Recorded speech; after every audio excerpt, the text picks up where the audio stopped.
Bien, écoutez, ça m'inspire évidemment une très grande espérance pour les Français lors de ce scrutin de décembre pour les régionales.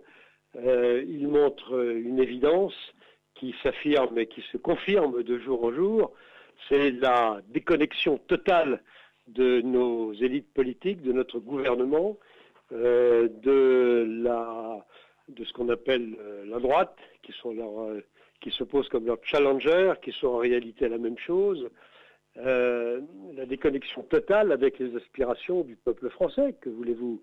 Leur obsession est de combattre le Front National, vous entendez ça tous les jours. Que ce soit M. Sarkozy ou que ce soit M. Valls, leur seule obsession, leur seul argument de campagne est de combattre le Front National. Avouez que c'est tout de même un peu court. On a envie de leur répondre tout bêtement et tout bonnement. La seule façon de combattre efficacement le Front National, ce serait d'appliquer son programme, c'est-à-dire les attentes des Français. Est-ce que, Voilà. cette tendance à la hausse, hein, on le voit enquête après enquête, hein, pour le Front National, y compris en Aquitaine, c'est parce que le Front fait une bonne campagne ou c'est parce que les Républicains en font une mauvaise? Je crois que c'est bien au-delà de la façon de faire une campagne. Oui, je pense que nous faisons une très bonne campagne. Je pense que les Républicains ne peuvent pas faire une bonne campagne dans la mesure où, comme je viens de vous le dire, ils ne répondent pas aux aspirations des Français.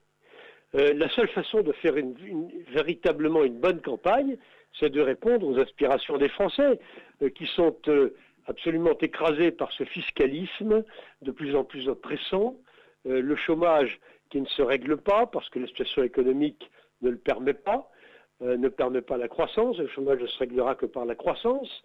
Or, les dispositions prises par les soi-disant dispositions prises par le gouvernement ne vont pas dans ce sens.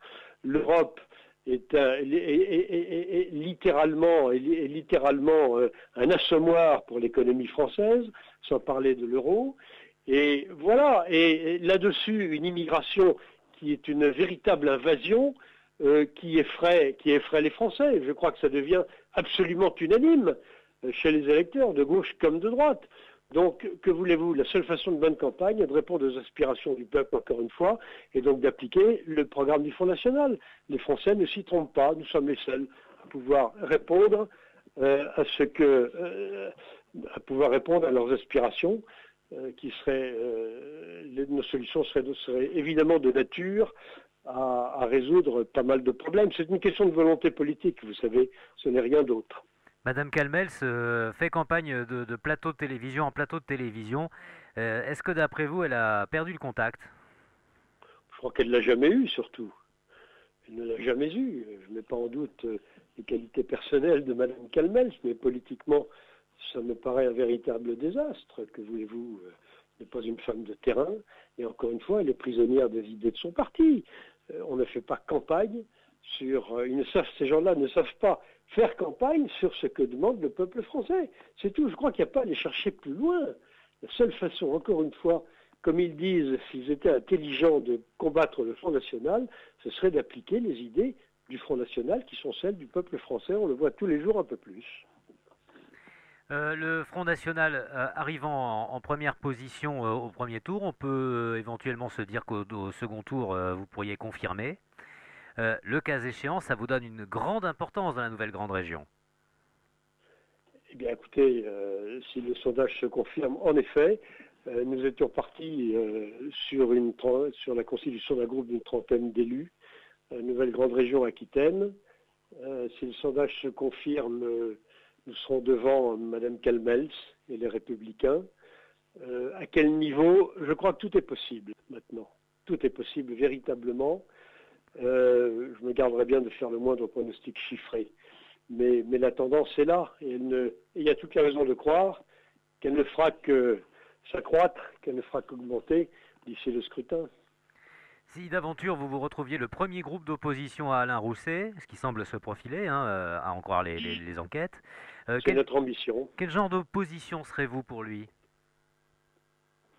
Nous serons une opposition parfaitement constructive, bien que, dès le départ, nous l'avons déjà dit à de nombreuses reprises, Marine Le Pen l'avait déjà dit sur un plan national, nous étions farouchement opposés à la création de ces nouvelles grandes régions.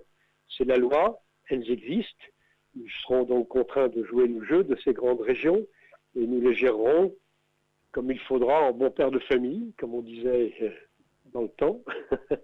C'est-à-dire que nous avons pris l'engagement partout au plan national, et ce sera applicable dans toutes les régions, d'abord de ne pas augmenter la pression fiscale, qui devient absolument insupportable, ce qui nécessitera évidemment des choix dans les dépenses publiques. Et quelles seraient les premières économies, selon vous, à faire? Oh, il y en a beaucoup, vous savez.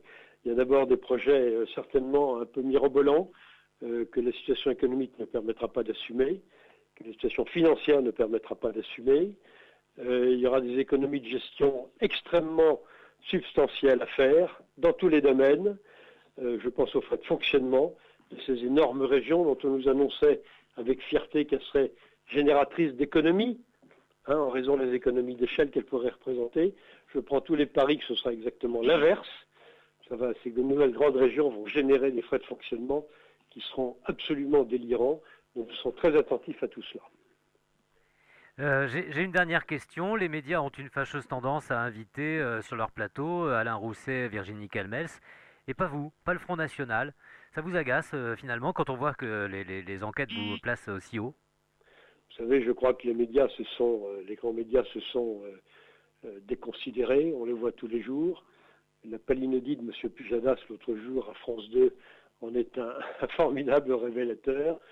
Nous avons l'habitude d'être traités comme quantité négligeable, mais trop c'est trop, vous voyez, à un certain moment. Arrive un moment où le peuple français réagit, voilà, au-delà des médias, qui seront bien obligés de composer avec nous lorsque nous arriverons au pouvoir, cher monsieur.